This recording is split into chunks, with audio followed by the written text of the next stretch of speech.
அன்பான கிறிஸ்தவ பிள்ளைகளே, புனித வெள்ளியன்று இனி சண்டிகரில் விடுமுறை இல்லை என மத்திய பாஜக அரசு தெரிவித்துள்ளது.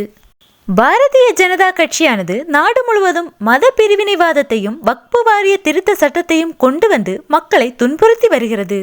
இந்த நிலையில்தான் தற்போது சண்டிகரில் புனித வெள்ளி விடுமுறையை ரத்து செய்து மக்களை அதிர்ச்சியில் ஆழ்த்தியுள்ளது ஒன்றிய பாஜக அரசு. பாஜக ஆட்சியில் சிறுபான்மையினர்கள் வஞ்சிப்பு தொடர்ந்து அதிகரித்து கொண்டே வருகிறது.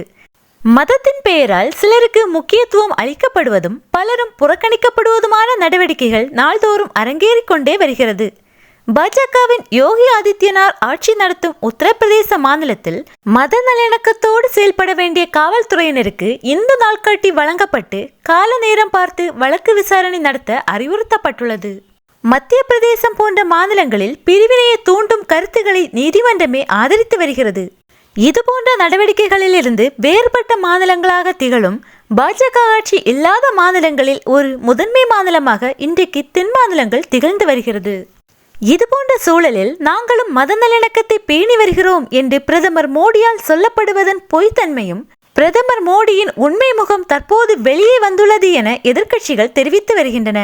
இஸ்லாமிய மக்களை வஞ்சிக்க வக்பு திருத்த சட்ட மசோதாவை நாடாளுமன்றத்தில் நிறைவேற்றும் வேளையில் சண்டிகர் யூனியன் பிரதேசத்தில் கிறிஸ்தவர்களின் துக்க அனுசரிப்பு நாளான புனித வெள்ளி நாளினை அலுவல் நாளாக அறிவித்து பாஜகவிற்கு கிறிஸ்தவத்தின் மீதான வெறுப்பை காட்டியுள்ளது.